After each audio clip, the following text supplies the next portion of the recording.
Olá, queridos, graça e paz, tudo bem? Aqui é o pastor Anderson e eu estou passando para cumprir aquilo que nós havíamos combinado no sábado, né, na nossa reunião de homens, discipulado e mentoreamento de homens Wolverine, né? É, Nós temos procurado trabalhar com homens para poder despertá-los a viver um novo tempo no Senhor. Nós cremos muito forte que nós estamos no ápice de um grande avivamento. Eu creio nisso. Talvez seja o último. E acredito que nós vamos passar por essa experiência que muitos dos nossos pais na fé, como Paulo, Pedro, desejaram passar, nós vamos passar, né? Então, para isso, a gente tem feito esse trabalho com homens, para tentar despertá-los dentro dos seus lares, para se tornarem homens de Deus dentro da sua casa, né? E essas nossas reuniões, pelo menos para mim, têm sido muito edificantes, tenho aprendido muito e vamos, vamos trabalhar para que esse, esse material ele possa ser difundido, tá? O tema que nós trabalhamos no sábado passado foi a hombridade espartana. Assim como eu falei lá na reunião, quero falar aqui. Essa ministração ela surgiu, ela foi inspirada através de alguns homens de Deus que eu conheço e que eu sigo nas redes sociais e que trouxeram essa ideia. Um deles é o meu xará, o pastor Anderson Silva. Se você quiser procurar depois aqui no YouTube, você vai poder achar várias ministrações dele falando sobre isso. O tema é Santifica Esparta. Recomendo para vocês, tá? Mas eu gostaria de falar sobre a hombridade espartana porque Esparta foi uma sociedade, uma nação, na verdade, né? Que ela fez uma diferença gigantesca na questão da guerra. Eles foram muito usados, foram muito poderosos na guerra a ponto de muitas nações temerem ele. E aqui o filme 300, para quem não assistiu, deveria assistir, que é um filme fantástico, que ensina principalmente a questão da liderança, da força da paixão pela nação, né? Eu vejo isso muito na nação americana. Eu vejo muito que os americanos eles são muito patriotas, né? A nação brasileira não tem isso como cultura. Então, eles eram tão, a Esparta, eles eram tão, é, eles amavam tanto a sua nação porque para eles a maior honra que tinha era morrer por Esparta, né? Nas guerras. Então isso os tornaram uma nação muito poderosa.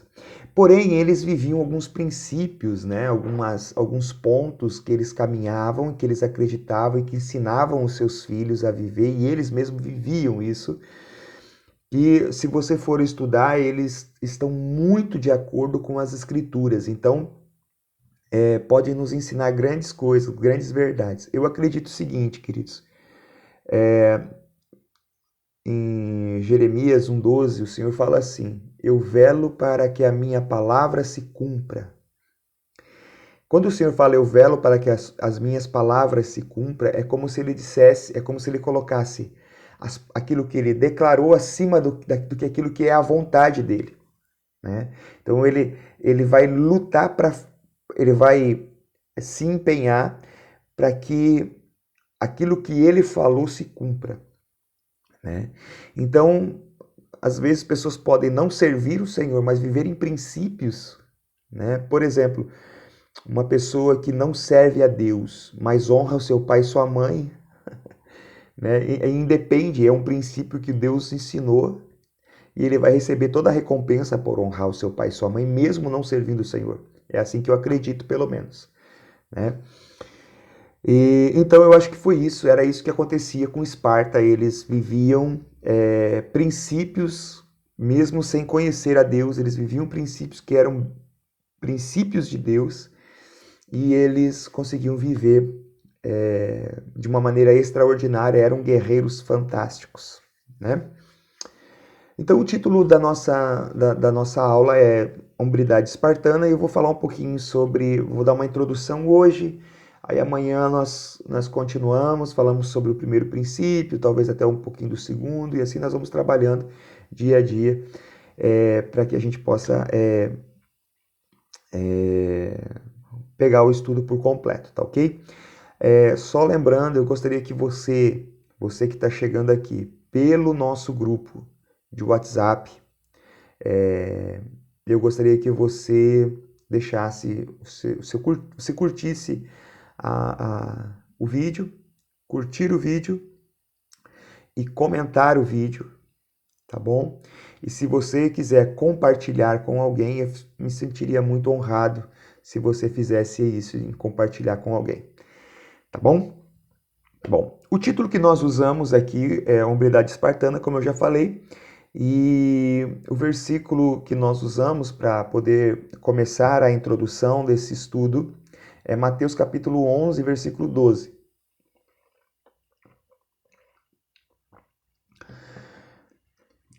Mateus 11, 12 diz assim: E desde os dias de João, o Batista, até agora se faz violência ao reino de Deus, ao reino dos céus. Pela força se apoderam dele. O que para mim parece ser muito claro aqui, muito claro, é que o reino de Deus, analisando esse versículo, o reino de Deus, ele é um reino, ele não é para qualquer um. Pessoas que não têm uma habilidade de resistência, provavelmente não herdará o reino de Deus, ou o reino dos céus, como está falando aqui, né? E o detalhe, essa semente de resistência está em todos nós temos essa semente de resistência. O problema é que é como se fosse músculo, né? Se você for pegar alguém muito magro e alguém que se exercitou demais, você vai perceber que eles têm os mesmos músculos. A diferença é que um exercitou e o outro não.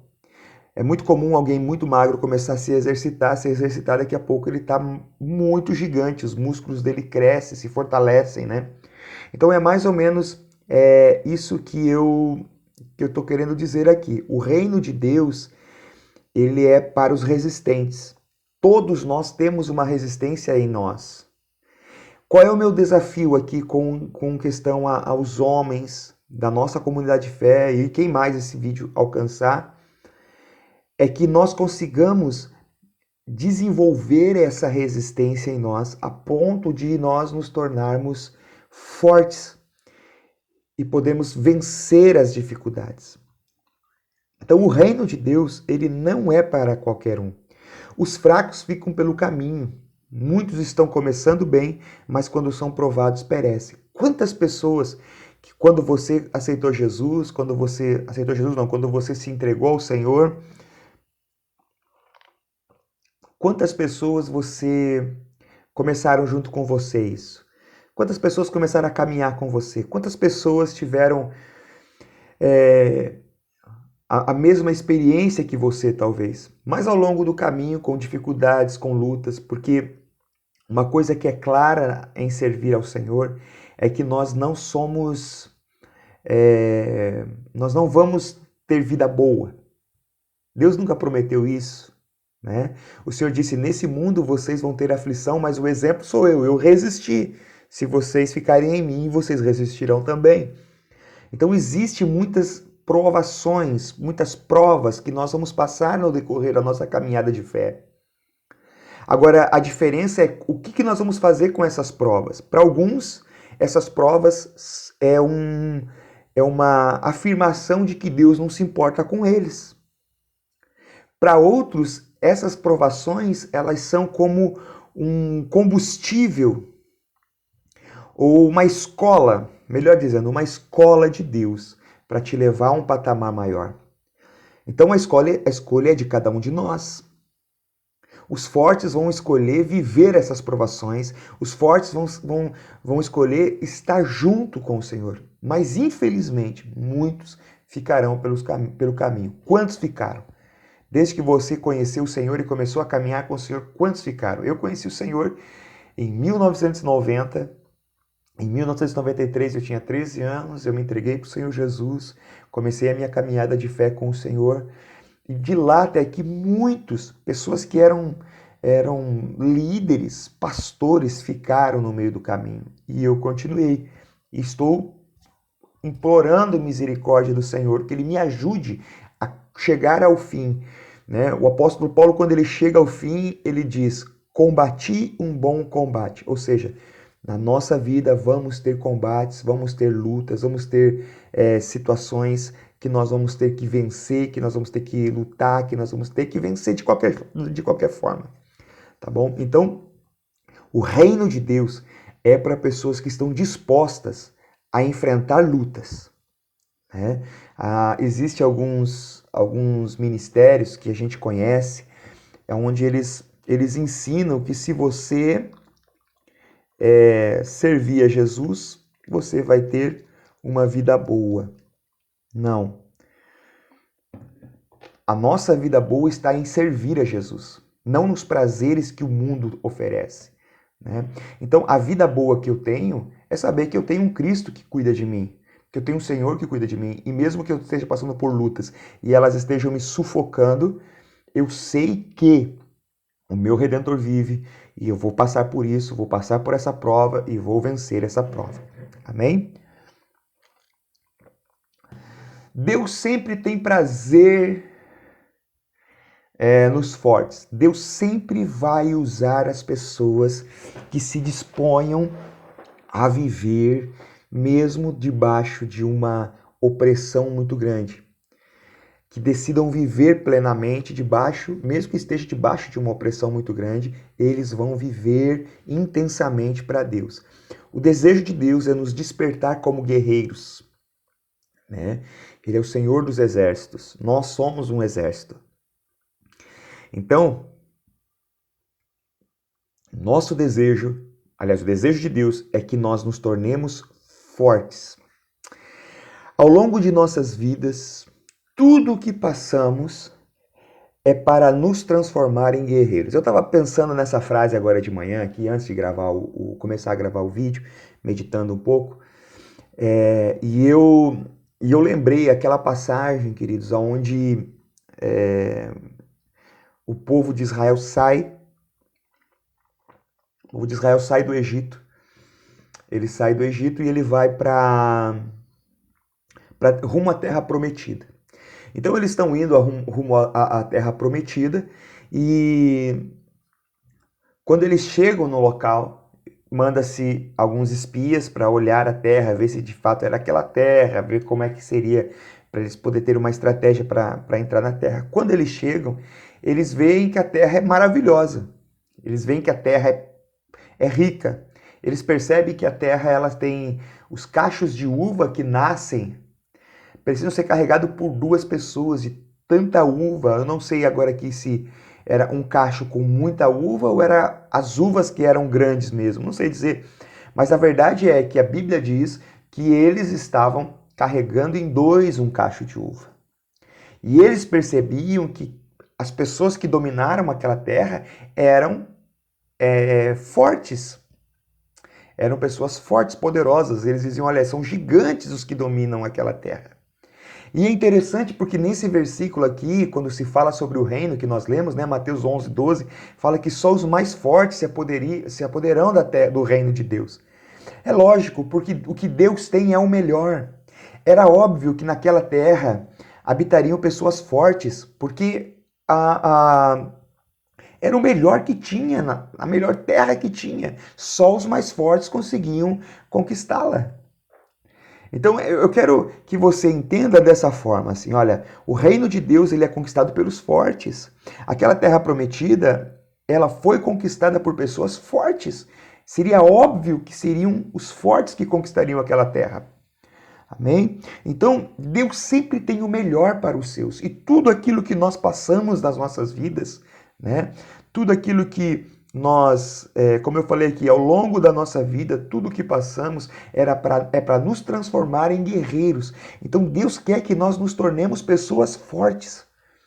Aonde? Forte aonde? Primeiro lugar que nós temos que ser forte, dentro de nossos lares.